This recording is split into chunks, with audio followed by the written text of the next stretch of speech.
tej peregrynacji za róg ceglany? Czy pod 12 zamierzamy, mi powiedz? Do Klimatu się udamy. A po co? Do Teatru Komedii Kuby Abrahamowicza. Na co? Na przedstawienie Jolly Roger. Kiedy?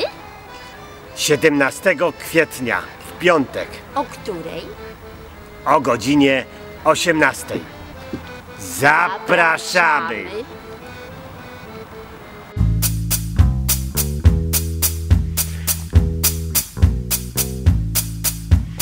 Chodzę po swoim mieście, zbieram butelki i szmaty. Chodzę po wszystkich śmietnikach, zbieram konserwy i kwiaty.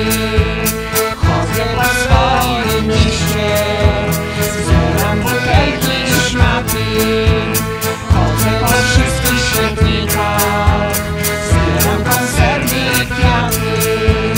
Chodzę po swoim mieście, zbieram butelki i szmaty. Chodzę po wszystkich śmietnikach, zbieram konserwy i kwiaty. Chodzę po swoim mieście, zbieram butelki i szmaty. Chodzę po wszystkich śmietnikach, zbieram konserwy i kwiaty. Chodzę po swoim mieście, zbieram butelki i szmaty. Chodzę po wszystkich śmietnikach, zbieram konserwy i kwiaty. Chodzę po swoim mieście, zbieram butelki i szmaty.